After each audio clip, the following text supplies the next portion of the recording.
नमस्कार, आप देख रहे हैं IBC 24। मैं हूं आप सभी के साथ रचना नितेश। बुलेटिन में बहुत बहुत स्वागत है आपका। रुक करेंगे खबरों का। सबसे पहले भोपाल से एक बड़ी खबर आपको बता दें। उपचुनाव के लिए सपाक्स की सूची जारी कर दी गई है। 11 उम्मीदवारों की सूची जारी की है सपाक्स ने। सुमावली से इसमें शत्रुघ्न सिकरवार का नाम है, मुरैना से धर्मेंद्र सिकरवार का, अंबाह से बीरबल महावर का नाम। तो सूची जारी कर दी गई है सपाक्स के द्वारा। उपचुनाव को लेकर सपाक्स ने अपनी ये सूची जारी की है, जिसमें अंबाह से बीरबल महावर, मेहगांव से दीपक सिंह कुशवाहा का नाम सामने है। तो वहीं ग्वालियर ईस्ट से सुनील कुमार शर्मा को टिकट दी गई है। इसके साथ ही पौरी से उदय भान सिंह, बमौरी से शिशुपाल यादव को टिकट मिली है। ज्यादा जानकारी के साथ हमारे सहयोगी सुधीर दंडौतिया इस वक्त हमारे साथ जुड़ रहे हैं। सुधीर, उपचुनाव को देखते हुए अब सपाक्स ने भी अपने प्रत्याशियों की सूची जारी कर दी है। देखिए, बिल्कुल अगर बात करें तो निश्चित तौर पर कहीं ना कहीं सपाक्स की जो प्रत्याशी हैं वो समीकरण जरूर गड़बड़ा सकते हैं कांग्रेस और बीजेपी का, क्योंकि 2018 के चुनाव में हमने देखा था कि किस तरीके से जो माइका लाल का एक बड़ा मुद्दा था, उसके मद्देनजर सपाक्स ने पूरे प्रदेश भर में अपने प्रत्याशी उतारे थे और जो 2000, 4000, 5000 वोट जो काटे गए थे उसका खामियाजा बीजेपी को भुगतना पड़ा था, क्योंकि उस समय बीजेपी के खिलाफ माहौल बनाकर सपाक्स मैदान में उतरी थी।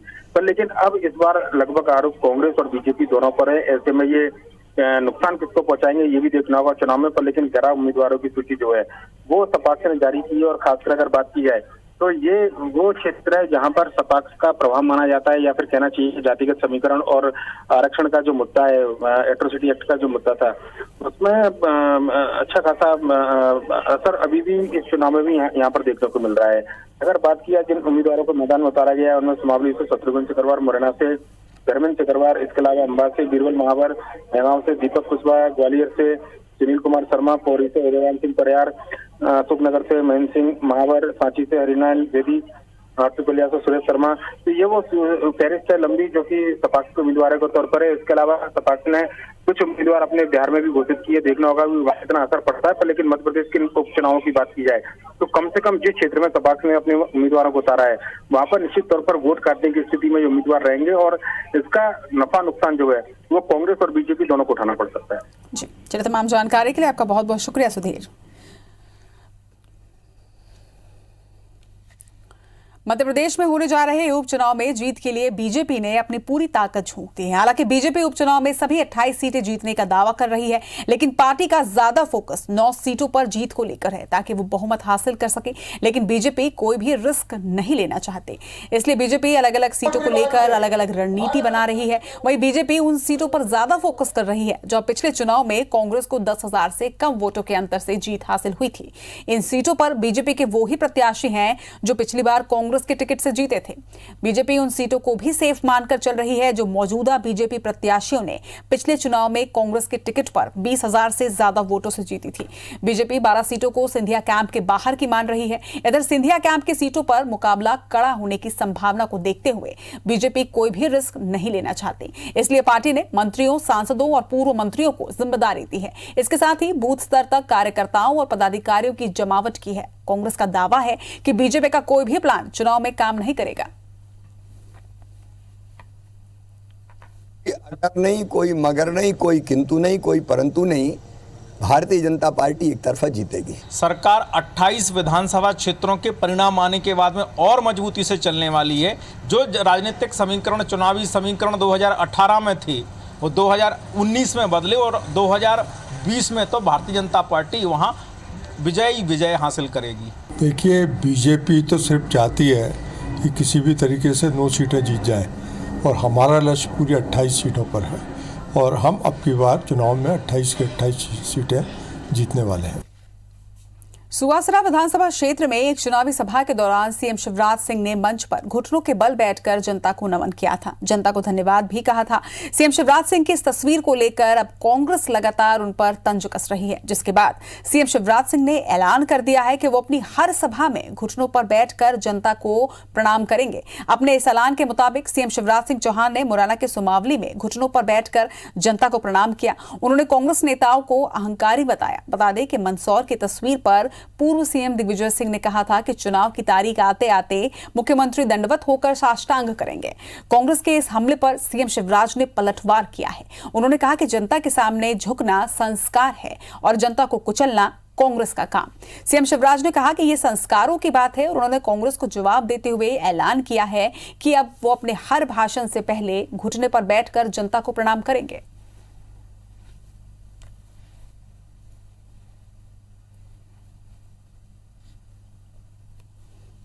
अभी तो घुटने टेके हैं। 3 नवंबर के चुनाव आते आते जमीन पर लेटकर साष्टांग करेंगे। ये अपने अपने संस्कारों की बात है।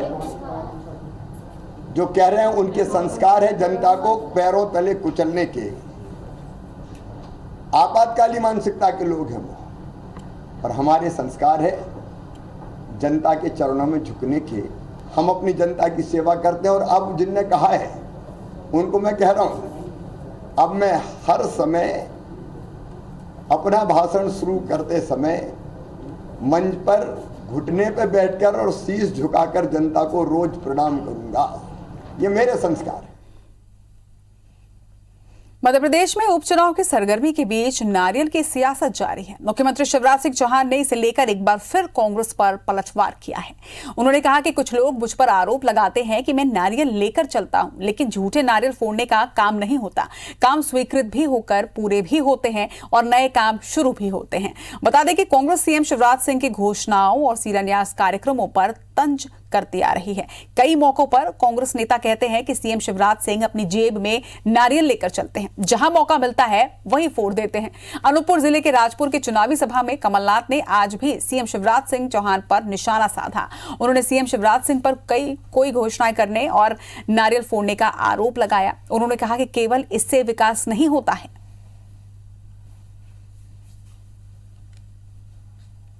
शिवराज जी खड़े हो जाइए, 15 साल का हिसाब दे दीजिए। कितनी घोषणाएं करी आपने यहाँ आके, कितने नारियल फोड़े।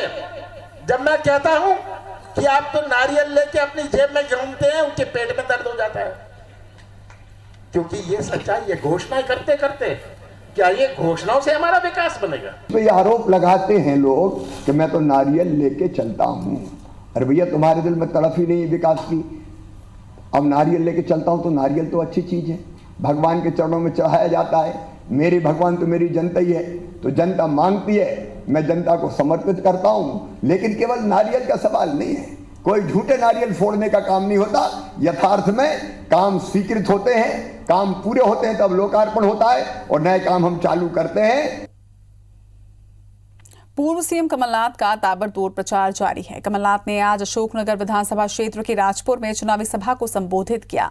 इस दौरान उन्होंने बीजेपी, सीएम शिवराज और ज्योतिरादित्य सिंधिया पर जमकर निशाना साधा। उन्होंने कहा कि वो महाराज नहीं है, वो मामा नहीं है, वो अपनी जेब में नारियल नहीं रखते, घोषणाएं नहीं करते। कमलनाथ ने यह भी कहा कि कुत्ते की समाधि नहीं बनवाई। कमलनाथ ने खुद को हनुमान भक्त बताते हुए कहा कि उन्होंने छिंदवाड़ा में राम भक्त हनुमान का मंदिर बनवाया है। वहीं सिंधिया पर करारा हमला बोलते हुए उन्होंने कहा कि पिछले लोकसभा चुनाव में जनता ने सिंधिया को हराकर संदेश दिया है कि अब वो गुलामी नहीं करेंगे। कमलनाथ ने बीजेपी सरकार को सौदे की सरकार भी बताया। इसके साथ ही अपनी 15 महीने की सरकार के कार्यकाल की उपलब्धियां गिनवाई। कमलनाथ ने किसानों के कर्ज माफी का भी दावा किया। इसके साथ ही उन्होंने प्रदेश में होने जा रहे उपचुनाव को प्रदेश के भविष्य का चुनाव बताया और कांग्रेस को जिताने की अपील की। मैं महाराजा नहीं, कोई मेरा गुलाम नहीं है, मैं मामा नहीं हूं, मैं अपनी जेब में नारियल नहीं रखता, मैं घोषणाएं नहीं करता और मैं झूठ नहीं बोलता। मैंने कभी चाय नहीं बेची। मैं तो कमलनाथ हूं। मैंने कुत्ते की समाधि नहीं बनाई। मैंने तो मध्य प्रदेश का सबसे बड़ा मंदिर, हनुमान मंदिर, छिंदवाड़ा में बनाया है। मुख्यमंत्री शिवराज सिंह चौहान ने आज मुरैना के सुमावले विधानसभा क्षेत्र के बागचीनी में बीजेपी के मंडल कार्यकर्ता सम्मेलन को संबोधित किया। इस दौरान उन्होंने पूर्व की कांग्रेस सरकार को जमकर आड़े हाथों लिया। उन्होंने आरोप लगाया कि कांग्रेस सरकार में मुख्यमंत्री अहंकार में डूब चुके हैं। वल्लभ भवन दलालों का अड्डा बन गया था। सीएम शिवराज सिंह ने यह भी आरोप लगाया कि वल्लभ भवन में 2 लोग बैठे रहते थे जो बोरा भरकर नोट ले जाने का काम करते थे। सीएम शिवराज सिंह ने पूर्व की कांग्रेस सरकार पर कर्ज माफी के नाम पर किसानों से धोखे का आरोप भी लगाया। और मैं फिर यही कार में डूब गए। बल्लभ भवन में बैठे विधायक को टाइम नहीं, मंत्री को टाइम नहीं, जनता के लिए बल्लभ भवन के दरवाजे बंद।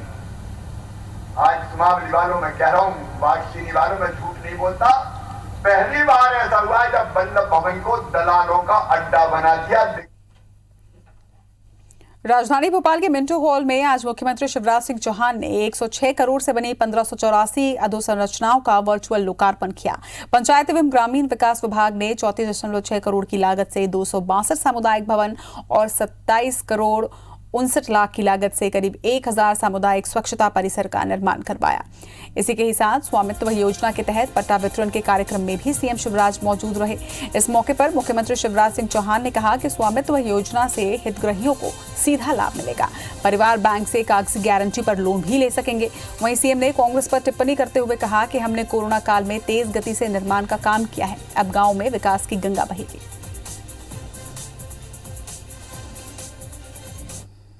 आज स्वामित्व योजना लागू करके उनको अपने घरों का वैधानिक अधिकार प्रदान किया गया है। अब वो अपने घर की बिक्री कर सकते हैं, कोई किसी का घर खरीद सकता है, उस पर बैंक उसको उसकी गारंटी पर बैंक लोन मिल सकता है। राज्यसभा सांसद ज्योतिरादित्य सिंधिया लगातार बीजेपी के लिए प्रचार में जुटे हुए हैं। आज उन्होंने शिवपुरी की करेरा और पोहरी विधानसभा क्षेत्र में बीजेपी कार्यकर्ता सम्मेलन को संबोधित किया। उन्होंने कार्यकर्ताओं में चुनावी जीत का जोश भरा। इसके साथ ही कांग्रेस पर जमकर निशाना भी साधा। सिंधिया ने पूर्व की कांग्रेस सरकार को रिमोट कंट्रोल से चलने वाली सरकार बताया और कांग्रेस के नेताओं पर झूठ बोलने का आरोप भी लगाया। उन्होंने चुटकी लेते हुए कहा कि उन्हें बचपन में एक कहावत सिखाई गई कि झूठ बोले कौवा काटे, काले कौवे से डरिए। सिंधिया चुटकी लेते लेते इतने उत्साहित हो गए कि उन्होंने खुद को काला कौवा बता दिया।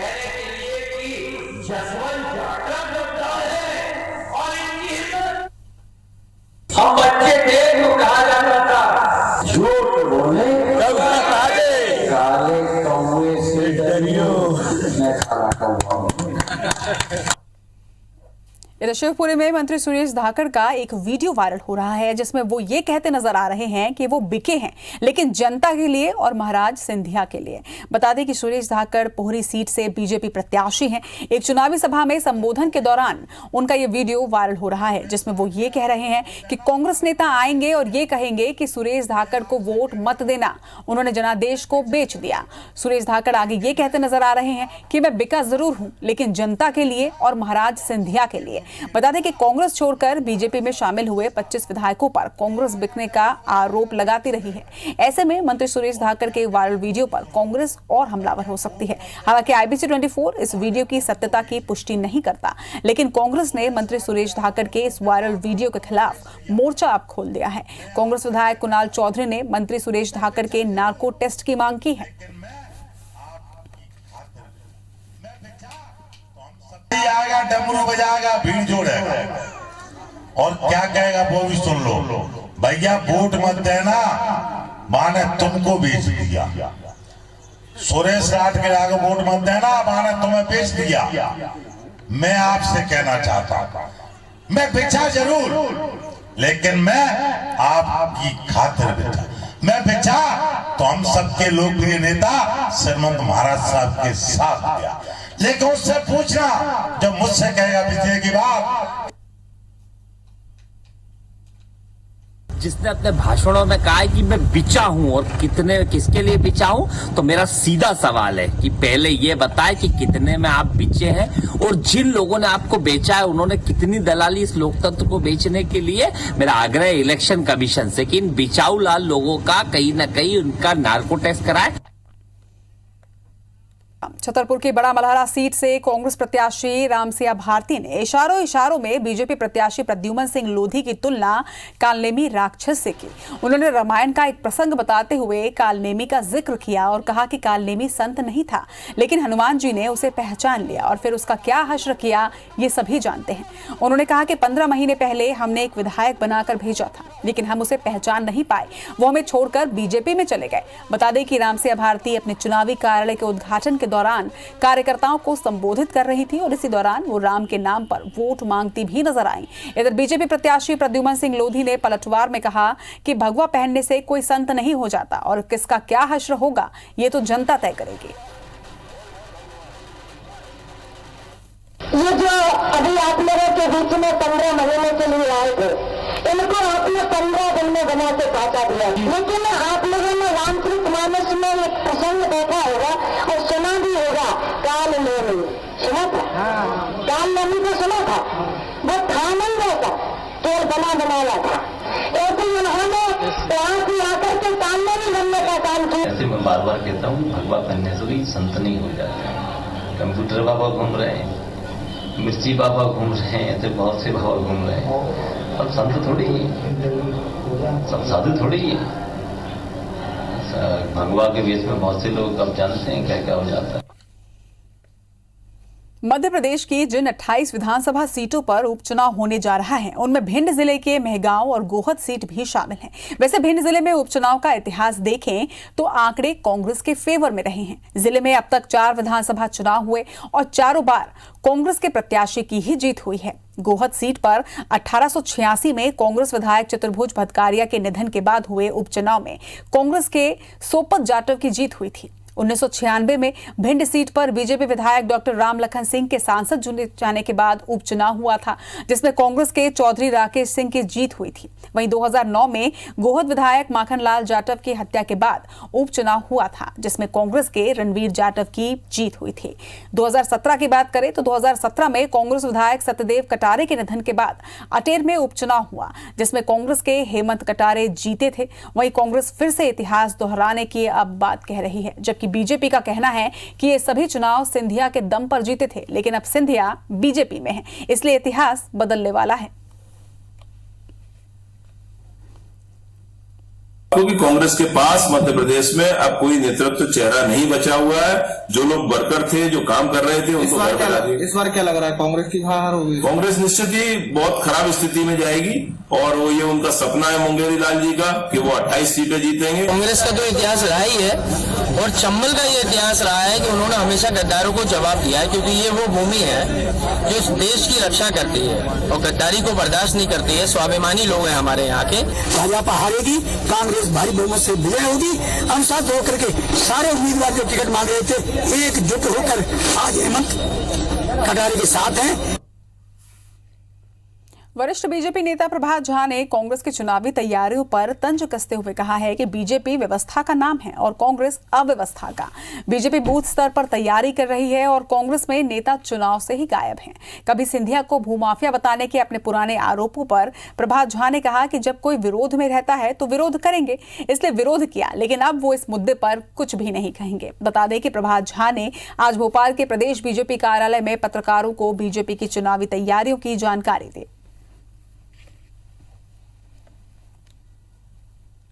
पार्टी एक सिस्टम है, व्यवस्था है। हाँ, अव्यवस्था का नाम कांग्रेस है और व्यवस्था का नाम भारतीय जनता पार्टी। ये तो वो भी बोलते। और हम आज से चुनाव नहीं लड़ रहे भी, ये तैयारी हमारी 6 महीने से चल रही है। हर जगह विस्तारक, हर जगह सभी संगठन मंत्री लगा दिए गए हैं। सांवेर उपचुनाव में बीजेपी और कांग्रेस नेताओं के खिलाफ लगातार मामले दर्ज हो रहे हैं। वहीं निर्वाचन विभाग में अब तक 10 से ज्यादा शिकायतें एक दूसरे के खिलाफ की जा चुकी हैं। इनमें से कुछ शिकायतों पर संज्ञान लेते हुए एफआईआर भी हुई है। बीजेपी के साधु और शैतान वाले नारे पर कांग्रेस ने आपत्ति दर्ज कराई थी, जिस पर प्रदेश प्रवक्ता उमेश शर्मा पर केस हुआ है। इसी तरह से सांवेर थाने में कांग्रेस प्रत्याशी प्रेमचंद गुड्डू और पूर्व मंत्री जीतू पटवारी पर बर्थडे पार्टी में जाने पर आचार संहिता उल्लंघन का केस दर्ज हुआ है। लेकिन कांग्रेस का आरोप है कि अधिकारी जो हैं वो भाजपा नेताओं के दबाव में एफआईआर दर्ज कर रहे हैं और इसके विरोध में हाईकोर्ट का दरवाजा खटखटाया जाएगा। कांग्रेस का कहना है कि 80 लोगों की भीड़ होने पर ही मामला दर्ज किया गया, जबकि बीजेपी सरेआम आचार संहिता का मजाक बना रही है। तो बीजेपी का कहना है कि अभी तो शुरुआत है और कई मामले हैं जिनका खुलासा बीजेपी करेगी।